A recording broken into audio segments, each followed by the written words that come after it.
আজি ৰাজ্য চৰকাৰৰ বাবে এটা অতি আনন্দৰ আৰু স্মৰণীয় দিন।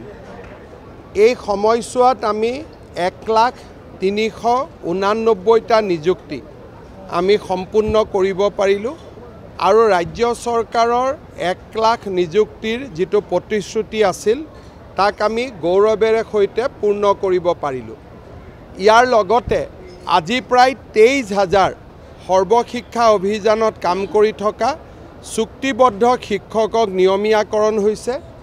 এই সংখ্যাটো যদি আমি ধৰোঁ তেতিয়াহ'লে যোৱা 5 বছৰত অসম চৰকাৰত 4 বছৰত চৰকাৰী চাকৰি লাভ কৰা কৰ্মচাৰীৰ সংখ্যা 1,24,345 জন হ'ল আৰু এখেতসকলক যদি আমি নিয়মীয়াকৰণ বুলি বাদ দিওঁ তেতিয়াহ'লে এই সংখ্যাটোৱে 1,389টাত ভৰি দিলে।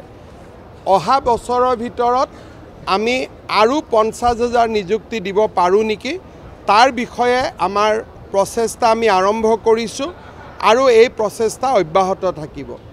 2012 চনত চুক্তিবদ্ধভাৱে শিক্ষক নিযুক্তি দি অসমত নিকা শিক্ষক নিযুক্তিৰ এটা প্ৰক্ৰিয়া আমি আৰম্ভ কৰিছিলোঁ।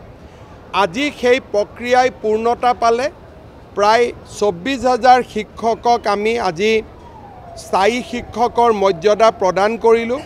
টেট শিক্ষকৰ ভৱিষ্যতক লৈ যোৱা 10 বছৰ বহুত আলাপ আলোচনা, বহুত লিখা, বহুত সম্পাদকীয়, বহুত আলোচনা অনুষ্ঠিত হৈছিল। আজি সকলো জল্পনা কল্পনাৰ আমি জৱনিকা পেলাই গোটেই শিক্ষকখিনিক নিযুক্তি কৰিলোঁ। 2012 চনত মই এখেতসকলক বিকশিত অসমৰ সেনানী বুলি কৈছিলোঁ। মোৰ আজিও মই বিশ্বাস কৰোঁ যে অসমৰ চৰকাৰী মাধ্যমত পঢ়া সেই নিষ্পেষিত পৰিয়ালবিলাকৰ শিশুসকলৰ কাৰণে আমাৰ টেট শিক্ষকসকল এক ডাঙৰ অনুপ্ৰেৰণা। তেওঁলোক বিকশিত অসমৰ সেনানী। পুনৰ এবাৰ মই তেওঁলোকক অসমৰ শিক্ষা জগতখনৰ নৱজাগৰণৰ বাবে নিজক আকৌ এবাৰ সমৰ্পিত কৰাৰ বাবে আহ্বান জনাইছোঁ। শিক্ষামন্ত্ৰী ৰণোজ পেগু ডাঙৰীয়াক অভিনন্দন জনাইছোঁ যে তেখেতৰ নেতৃত্বত এই সোণসেৰীয়া যাত্ৰাই এক নতুন মাত্ৰা পালে। খুব কম দিনৰ ভিতৰতে নিযুক্তিৰ প্ৰক্ৰিয়া সমাপন কৰিব পৰা হ'ল। মই শিক্ষা বিভাগক আকৌ এবাৰ মোৰ অন্তৰৰ গভীৰতম কোণৰ পৰা ধন্যবাদ জনাইছোঁ।